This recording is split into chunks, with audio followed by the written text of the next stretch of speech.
How can we as Christian leaders bring unity even as we embrace the diverse cultures of our organizations and communities? What are the key practices that build trust and healthy communication? Well, today on the Flourishing Culture Leadership Podcast, we'll consider leadership essentials in a multicultural setting with the Reverend Dr. Gabriel Salguero. Welcome to the Flourishing Culture Leadership Podcast, your home for open, honest, and insightful conversations to help develop your leadership, your team, and build a flourishing workplace culture. Hello, I'm Al Lopez, the co-founder of the Best Christian Workplaces and author of the book Road to Flourishing. I'm passionate about helping Christian leaders like you create engaged, flourishing workplaces, and I'm delighted to welcome the Reverend Dr. Gabriel Salguero to our podcast today.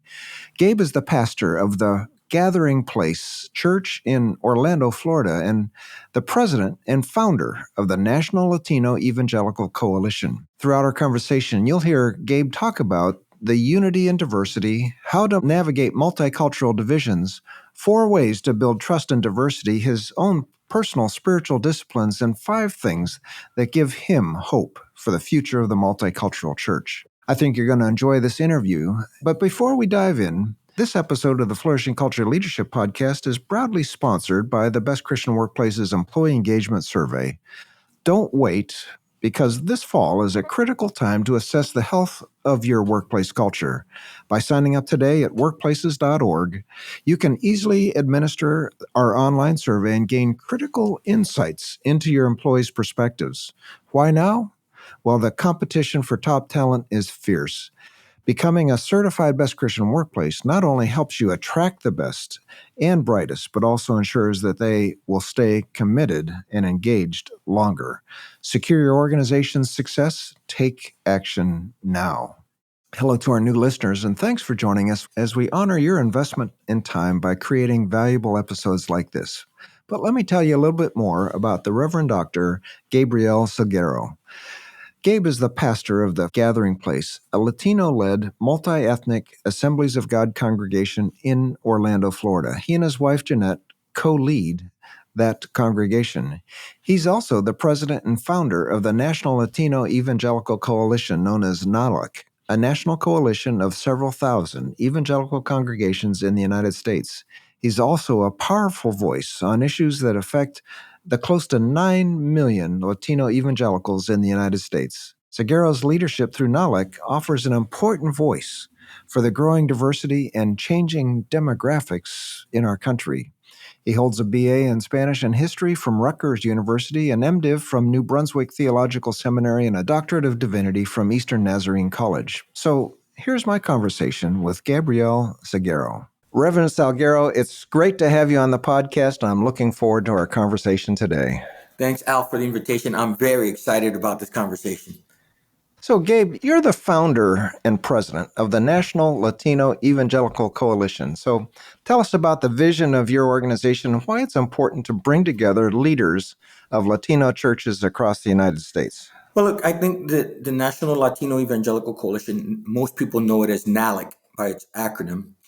We exist to serve and empower the Latino Evangelical Church, Latino Evangelical not-for-profits, Latino Evangelical schools and academies. And so the vision behind it was to coalesce our voices around issues that are important to our communities so we can better serve our communities. It's over 3,000 churches, not-for-profits, pastors, leaders, and executives that are part of our coalition. What we understand is that a pastor, a leader, whoever he or she may be, by themselves can't do what we can do together. And there are close to 10 million Latino evangelicals in the United States, and it's a growing group. And I think that if we're able to work together, we can effect transformative change and healing in our nation in a more effective way. And so that's why NALEC started over 12 years ago, to coalesce our voices and to have greater kingdom impact. That's great and really important. You've got a church in Orlando, Florida. It's a multicultural church. And as you shepherd Christians in multicultural settings, including churches and other Christian organizations, What principles do you use as a foundation for your work? Are there some principles and practices that you found helpful in communicating across divides, particularly, and seeking reconciliation and collaboration? Yeah, look, Al, that's one of the most difficult things we've had to do over the many years. Our church in Orlando, The Gathering, worships in English, Spanish, sometimes Creole, and American Sign Language. And I used to pastor in New York. My wife and I, Jeanette, and I planted a multi ethnic church in New York City, in Manhattan. And we worshiped in English and Spanish and Mandarin. And so one of the things you learn is that this is hard work. Some years ago, I wrote a chapter in one of Tim Keller's books called Loving the City. And I said, look, this is a spiritual exercise. One of the things that we have to do is learn how to listen empathetically, not just listen to provide a response, but listen to understand. If you want to work with and walk with people across cultures and races and generations, you have to be a good listener. That's part of a spiritual discipline. Deuteronomy, they told the people of Israel, Shema Yisrael, hear, O Israel. And a lot of times we were quick to speak and slow to listen. But if you want to do effective, healthy, multicultural, you need empathetic listening. I think the second thing that you need as a spiritual discipline is clear communication. I think it sounds easy, but to communicate across cultures, sometimes you have to repeat and clarify and have the patience to do it, because what you say might be heard in a different way, in a different culture, or in a different generation. I'm a Gen Xer, and I have millennials and Gen Zs in my church. And, I once said, you sound like a broken record. And one of the kids says, what's a record? I was like, oh my goodness, you don't know what a record is? And so Yeah. clear communication requires clarifying and repeating, and not just saying what you want to say, but making sure listeners across cultures and generations understand. And then I think the last thing is humble collaboration. Teamwork is harder than it seems, but if you do it right, you get further. And so humble collaboration is not a hostile takeover. It's saying, what are your gifts? What are your talents? And where are mine? And where do they complement each other so we can serve our communities and serve Christ better? Yeah, Gabe, I love your 3 points here. There are keys to employee engagement, as I've written in Road to Flourishing. Yeah, to listen, and it takes humility to listen effectively, and then to speak clearly. And I love the idea of, yes, at times we have to repeat and clarify. And that's funny. Broken record. Yeah, well, some people aren't going to know what that is. It's for sure.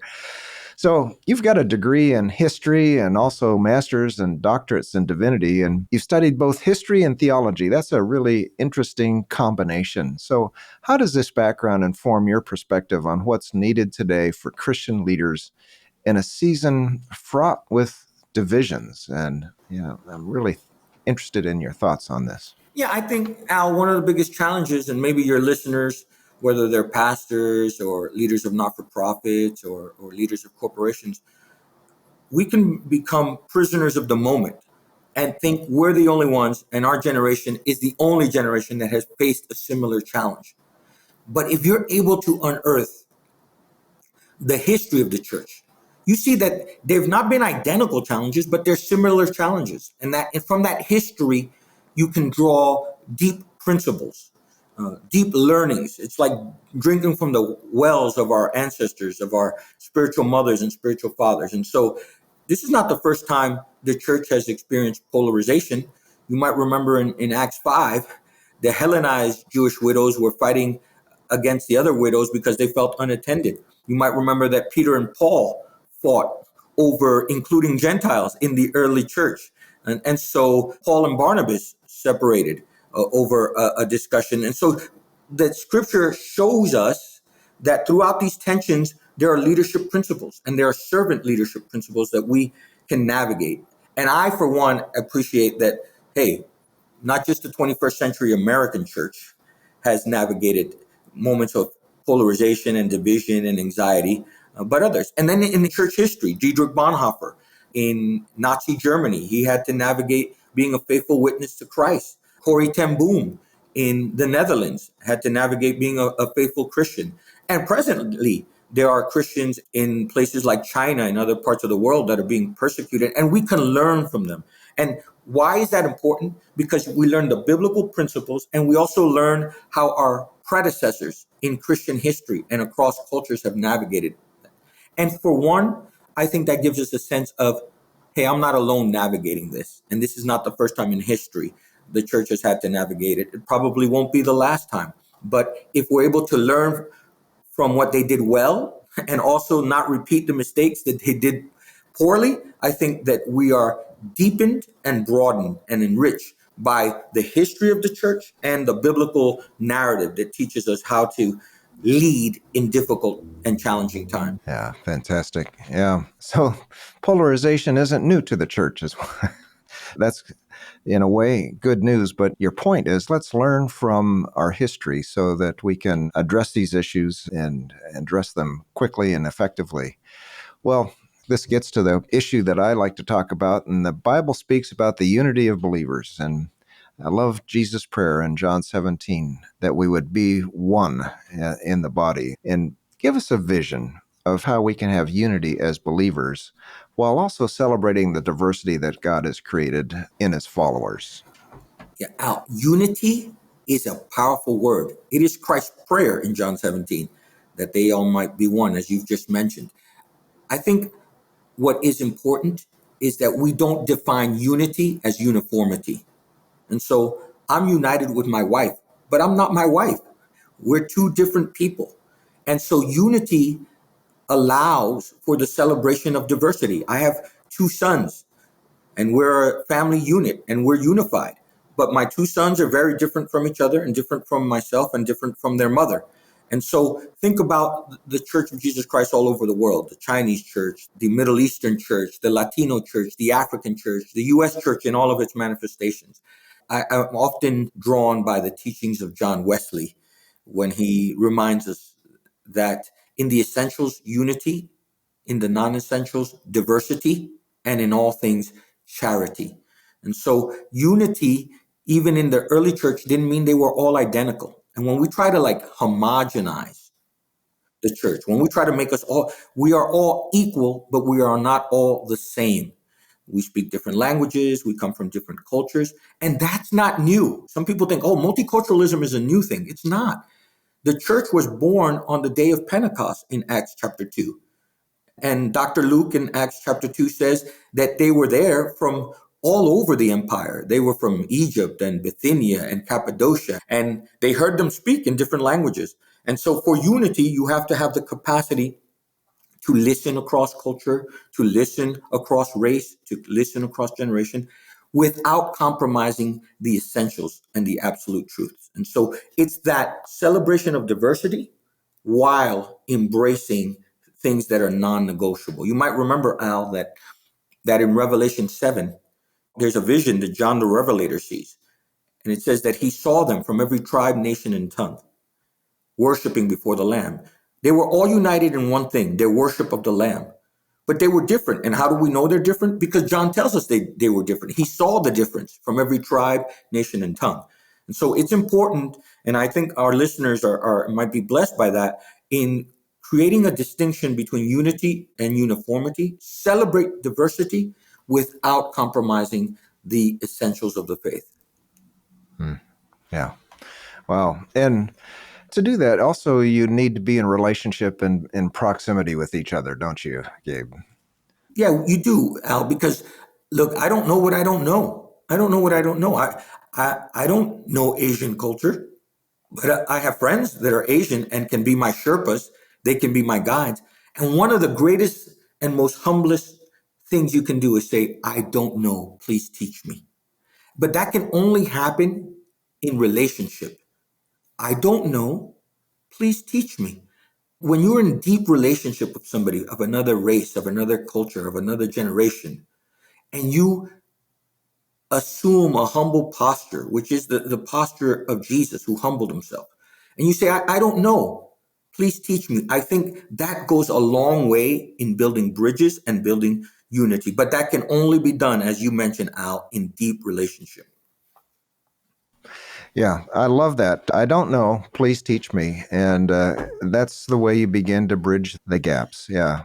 Unity is not uniformity. Let's celebrate diversity and bring it together. Some pastors and Christian leaders are worried about navigating divisions in their churches or organizations in the broader culture. We're at a strange time in that regard. What encouragement would you offer to a leader who wants to reflect the love of Jesus to their community and who's also tired and maybe a little battle scarred from these cultural battles that we're facing? First thing I want to say is I completely understand. In our coalition, we have thousands of pastors, and we get emails. And when we meet, we hear the exhaustion in people's voices, the tension, sometimes regrettably the anxiety. Some people have abandoned ministry or have abandoned their not-for-profit because it's been so intense. So my first word is, you're not alone. Elijah felt like he was by himself, and the word of the Lord came in a whisper in the cave and says, Elijah, you're not alone. There are 7,000 others who are trying to navigate this very reality. And so I think that's the first encouragement, that there are others trying to navigate this faithfully. The second thing is that faithfulness is its own reward. Take a long view of history. And we have to learn. I think I'm learning. I haven't mastered it. I'm going to be honest with you, Al. I'm learning it. Navigate the balance between truth and love, especially when there are delicate topics where people profoundly disagree and they're all in the same church. We have over 16 nationalities in our church. It's difficult to navigate very delicate subjects, cultural, racial, generational, so forth and so on, theological. And so you have to navigate truth and love. John, in chapter 1, when it talks about the incarnation and the word became flesh and moved into our neighborhood, the message says, it says that he was full of grace and truth. There are people who are all truth and no grace. So they'll tell the truth, but they don't do it with grace. And then there are people who have understanding of grace that Dietrich Bonhoeffer called cheap grace, where it's all grace but no truth. And so Jesus taught us that for difficult times, when you feel exhausted, you have to balance grace and truth. And not just grace with other people, grace for yourself, because you're going to get it wrong. And perhaps one of the greatest gifts my mentors gave me as I was coming up as a pastor and as a leader in the evangelical movement was never be afraid to say, I'm sorry and I got it wrong. That doesn't diminish you. It actually lifts you up because people see you as a person willing to learn and expand and to recalibrate. And so you can be exhausted navigating tense moments, but you also have to give yourself grace and the people you lead and the people you serve grace. Again, in balance with truth. And so I want to tell all those people who feel burnt out and who have had to navigate tense moments and delicate conversations that if somehow you can find the giftings and the balance to integrate grace and truth, both grace and truth for yourself and grace and truth for the people you lead, it won't be easy, but it'll become easier. That's so wise. And I appreciate that very much. We run into leaders who have created, let's just say, difficult cultures, and people are not on the same page. There's difficult relationships, and oftentimes leaders are afraid to say, "Well, I'm sorry," or "I got it wrong," and let's repair this and let's move in a healing direction. And boy, I agree. That's a great way to move forward. I trust you're enjoying our podcast today. We'll be right back after an important word for leaders.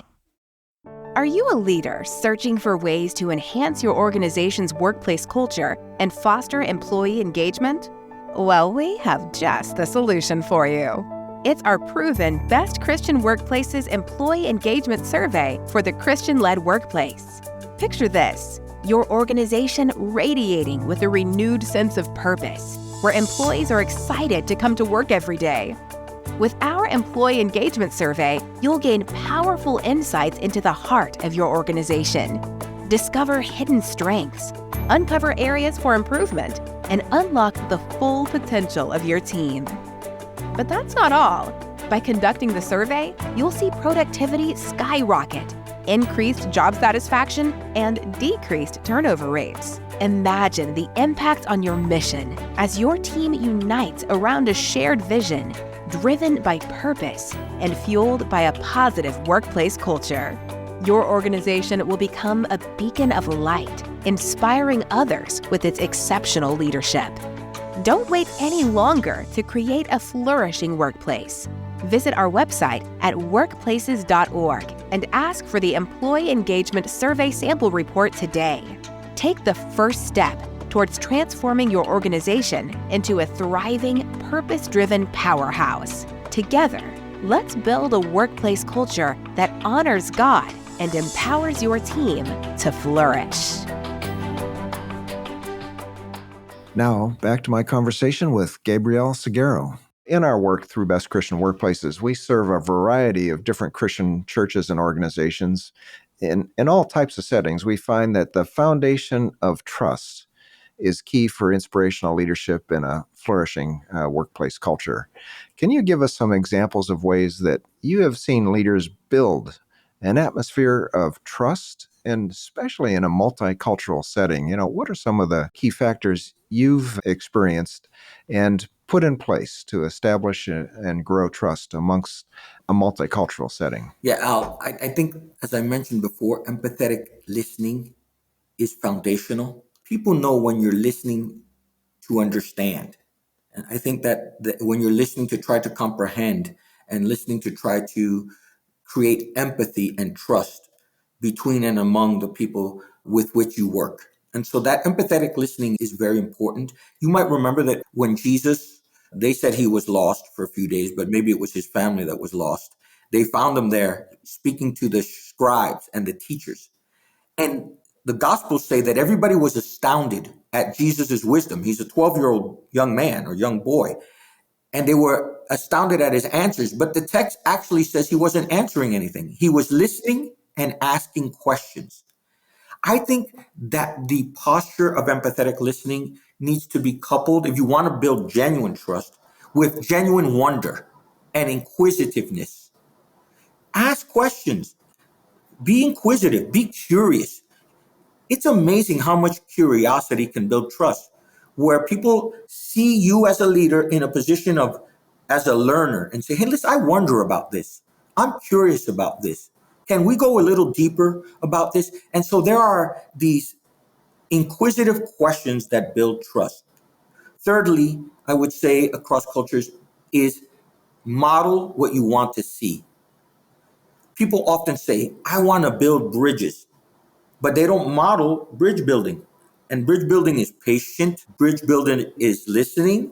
Bridge building is also saying to the other person, how do I get from here to there in that culture? This is how we do it in our culture, but how do you do it in your culture? And so patience, Al, is in high demand and low supply. But if you're going to be a leader that's building bridges across culture, you have to be patient. You have to be an empathetic listener, but you have to be genuinely inquisitive. And lastly, be consistent.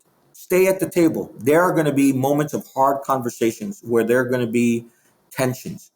Commit to staying at the table and not walking away, because that's the first temptation. When things get rough, you walk away and you say it's not worth it. But I assure you that if you're consistent and you stay at the table, in the long run, what is produced from this trust relationship will be greater than what you can produce alone.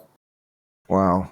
4 keys here. Empathetic listening and asking questions. Be inquisitive and then model what you want to see. Be patient. How do you do it in your culture? That's a great question. And oftentimes when there are different cultures, I find myself even afraid to begin to say, well, we approach this differently. So how do you do it in your culture? And then, be consistent. Stay at the table. You might feel like your toe got stubbed or you were hurt a bit or you hurt the other person a bit, but stay engaged, stay at the table. It's worth it. Those are 4 great points. Thanks.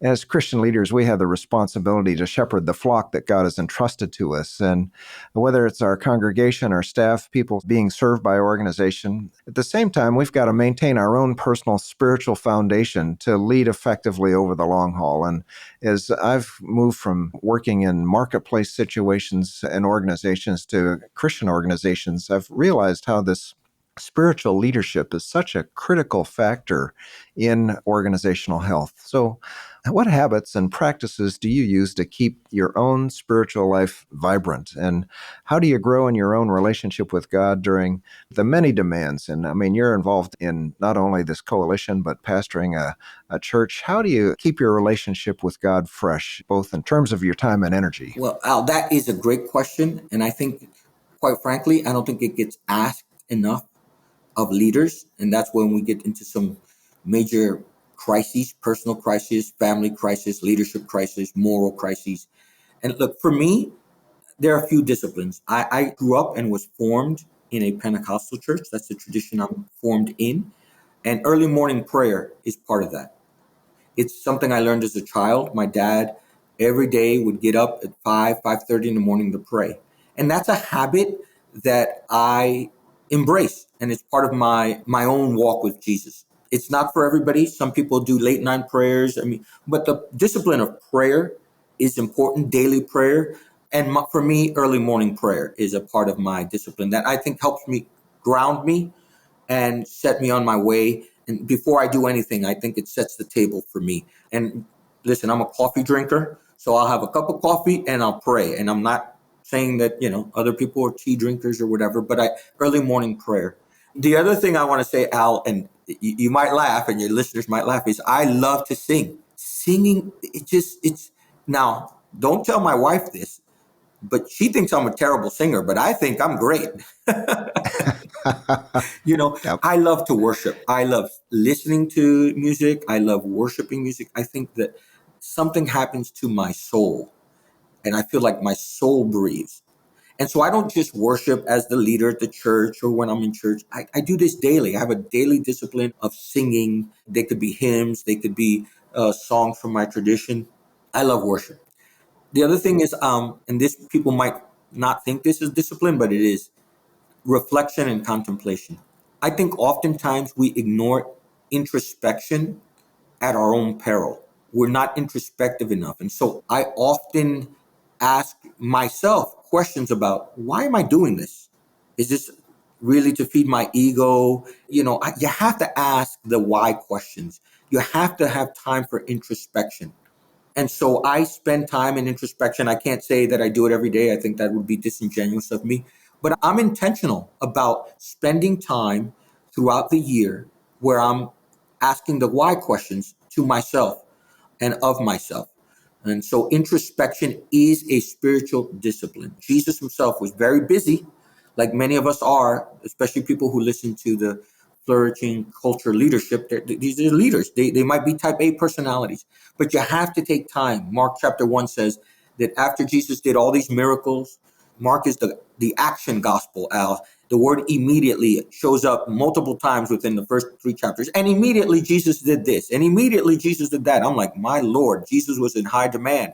But then in chapter 1, it says early in the morning, he went to a solitary place and he prayed. And I imagine that this time was a time of reflection and introspection and Jesus grounding himself and saying, hey, I'm doing this to fulfill the will of the one who sent me, of my Father. And so introspection. And lastly, but not least, I love sports. I am a basketball fan. I love playing. I'm not great, but I love playing it. I love watching it. And so I find a place of Sabbath. And for me, that's sports and reading. I love to read. And so find those places that nourish your soul because you cannot give from the overflow if your cup is not filled. And so rest, worship, contemplation, and prayer. And lastly, friends. I have friends. Friends who correct me, friends who love me, friends who challenge me, friends who cry with me. The person who has friends is a rich person. And so those 5 things help balance me. Well, I count six, Gabe. Okay. You mentioned coffee, Oh, but that's yeah. right. Listen, Al, I'm Puerto Rican, and coffee it's one of the addictions that I have to repent from. So I'm confessing to this Uh-huh. whole podcast audience, I have an addiction to coffee. It is my vice, especially the way my wife Jeanette makes it. If you haven't had Jeanette's coffee, you haven't had coffee. So pray for me and for me to be free. I think there's a new brand. Yeah, okay. Jeanette's Coffee. Here we go. Yeah. So, but yeah, wow, this is really rich. Yeah, early morning prayer and devotions with coffee. For you, singing and worship. For many of us, music is just an important part of our devotional time, reflection and contemplation. Sabbath in the form of sports and reading is a good way for you to have Sabbath. And then friends. Yeah, friends that hold you accountable, who you can meet with, be yourself with, and be grounded. Great advice for any leader in a Christian workplace or in a secular workplace or in the marketplace. Yeah. So it's been a long process to move the body of Christ towards healthy multicultural groups and reconciliation. And we've been working at it in the church for 2,000 years. So as you look at where we are now and ahead for the next few years, what gives you hope to continue your work? I am a prisoner of hope, as Zephaniah said when he wrote to the exiles. He says, God sings songs of victory over you, you exiles who are prisoners of hope. And so, N.T. Wright writes a book called Surprised by Hope. I'm a prisoner of hope. And it's not Pollyanna, it's genuine hope in that the God who calls is faithful to take us to the vision he's called us to. And that vision of multicultural, multiracial work that ties reconciliation and justice together, I think is achievable, even though it's hard. And I may not see its complete fulfillment in my day, but I'm going to do my part. And so the gospel gives me hope, and I'm a prisoner of hope. The second thing is young people, young people, young people. I love young people. I love millennials. I love Gen Zs. Both my sons are Gen Zs. One's 19, one's 15. We have a lot of young people in our church who are innovative. They've learned to be what I call radical boundary crossers, like Jesus with the woman at the well at Samaria, not afraid to have conversations across culture and race. And some of them are born out of multiracial and multicultural couples. And so it's the reality they're in. It's like fish in water. My son's schools are multiracial and multicultural. So it's more a part of their common lives already.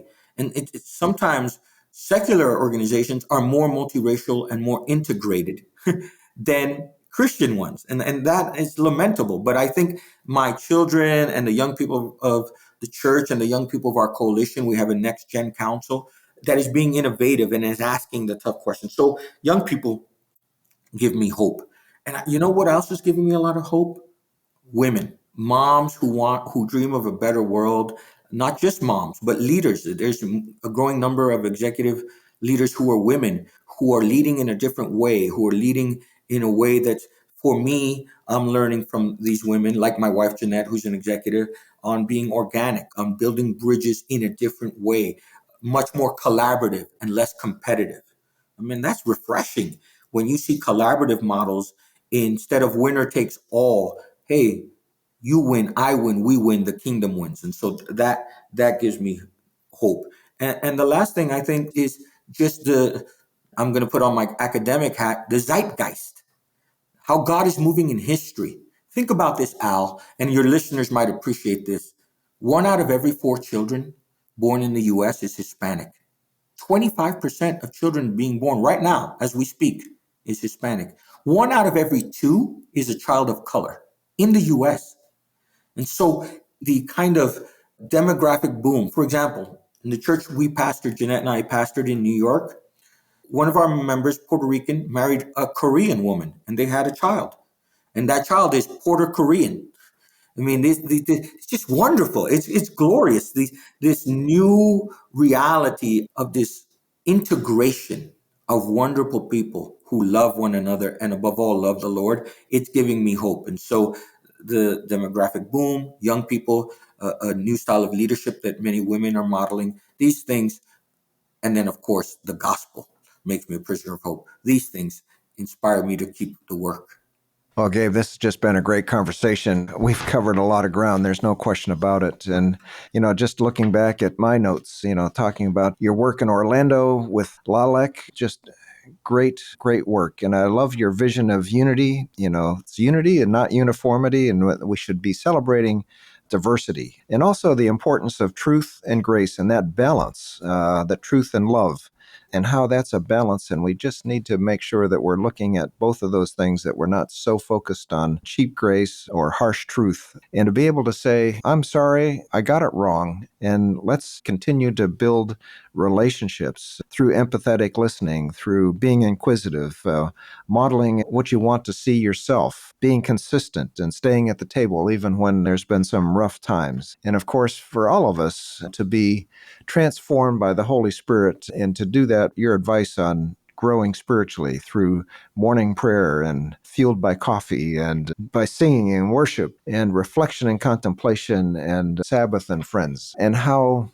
you've got hope, and hope in a lot of ways, that you're a prisoner of hope and that you're loving young people and you see a bright future through their eyes, how women are important in leadership roles and the way they build bridges, and how in our multicultural country, because of it's rapidly changing, and I'm part of a largely Korean congregation, and so that's been just a very rich experience for me. 1 out of 4 born in the U.S. is Hispanic, 1 out of 2 a child of color. The world is changing. We need unity in the body of Christ, and when we have it, we're a model for the world, no question. So thanks so much. Is there anything else you'd like to add that we've talked about? Look, Al, I think we're in a time of the great reset. I think the tensions, polarization, the global pandemic and crisis that many of us have lived through is a time for a great reset. Let's see it as an opportunity to recalibrate and reset the table and dream big dreams after God to help people and transform people. You might remember that the children in the Chronicles of Narnia asked Mr. Tumnus, the fawn, they said, "What time is it in Narnia? What time is it in Narnia?" And Mr. Tumnus says, "It's winter. It's winter in Narnia." But then he adds something very negative, "but never Christmas." He's actually wrong. For Christians, even if it's winter, it's always Christmas. Christ is always breaking in. The kingdom is always breaking in, even in the toughest of times, even when we have to navigate difference and cultural tensions and racial and polarization. It's still Christmas. And so I want to tell every listener to hold on to hope and to tell them it's Christmas, but it's winter, but it's also Christmas. It's winter, but it's also Christmas. So keep pushing on, keep holding on to Jesus, and keep dreaming dreams after God. And I think that we can collaborate with God. We can collaborate with God in his in-breaking kingdom. And so Merry Christmas to everybody, even if it's in the middle of summer. Yeah, there we go. And yeah, it's winter, but spring is coming. That's right. That's right. That's absolutely right. And so the winter brings the flowers of spring. So hold on. And Al, I want to say thank you for inviting me and having a heart for the great diversity of Christianity in this country. Well, Gabe, thanks for your contribution today. Most of all, I appreciate your heart for equipping followers of Jesus to reflect the love of God and the diversity of God's people. So thanks for taking your time out today and speaking the lives of so many listeners. Thank you so much for listening to my conversation with the Reverend Dr. Gabriel Salguero, and I hope you enjoyed it as much as I did. You can find ways to connect with him and links to everything we've discussed in the show notes and transcript at workplaces.org/podcast. And if you have any suggestions for me about our podcast or have any questions on flourishing workplace cultures, please email me, al@workplaces.org.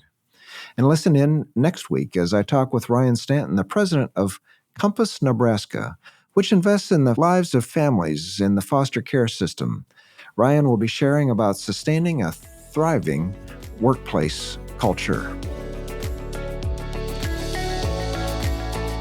The Flourishing Culture Leadership Podcast is sponsored by Best Christian Workplaces. If you need support building a flourishing workplace culture, please visit workplaces.org for more information. We'll see you again next week for more valuable content to help you develop strong leaders and build a flourishing workplace culture.